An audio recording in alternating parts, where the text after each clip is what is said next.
cerita satu kisah yang saya pikir ini penting untuk kita semua teman-teman sekalian, untuk kita tidak sodakoh dengan harta sisa. Kadang-kadang kita ini punya uang, nanti kita pakai dulu tuh yang lain-lain, baru sodakohnya dari harta sisa. Atau kita sodakoh dengan recehan-recehan kita. Itu gimana tuh? Nah, ini ada satu kisah yang mudah-mudahan menginspirasi kita semua, bahwa sodakoh itu jangan kita dapat langsung disisihkan buat sodakoh. Jangan sodakohnya nanti di akhir-akhir. Coba kita lihat, ada satu kisah namanya Sya'ban. Sya'ban ini adalah orang yang selalu sholat bersama dengan Rasulullah SAW di masjid. Kemudian suatu ketika Rasul lihat tidak ada Sya'ban di masjid. Kemana Sya'ban?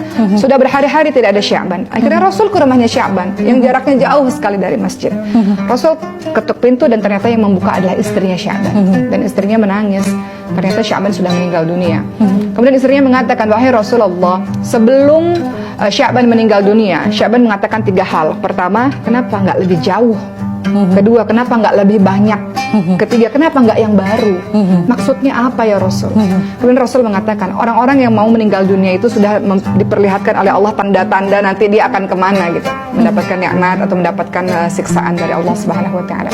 Maka Sya'ban ketika detik-detik wafatnya dia katakan, kenapa nggak lebih jauh? Sya'ban itu punya rumah yang sudah jauh dari masjid.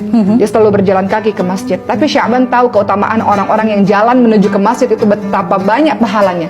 Sya'ban menyesal, kenapa nggak lebih jauh? Kalau lebih jauh aku melangkah, pahalaku bisa lebih besar. Berbeda jauh dengan orang zaman sekarang ya. Kemudian yang kedua, Sya'ban mengatakan, kenapa nggak lebih banyak? Jadi Sya'ban itu tiap hari ketika pergi ke masjid, beliau itu membawa makanan yang beliau selalu bagi setengahnya untuk fakir miskin di tengah jalan. Maka ketika detik-detik wafatnya, Sya'ban menyesal, kenapa aku nggak kasih lebih banyak padahal aku bisa.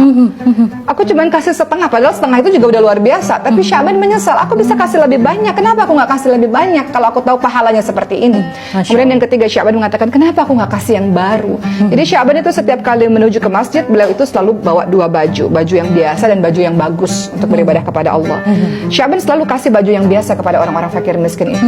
Dan Sya'ban menyesal, kenapa saya tidak kasih yang baru saja pakaian ini kepada orang-orang fakir miskin ketika saya tahu pahalanya luar biasa. Maka teman-teman sekalian, itu menjadi perhatian bagi kita semua bahwa kalau bisa jangan memberikan harta-harta sisa.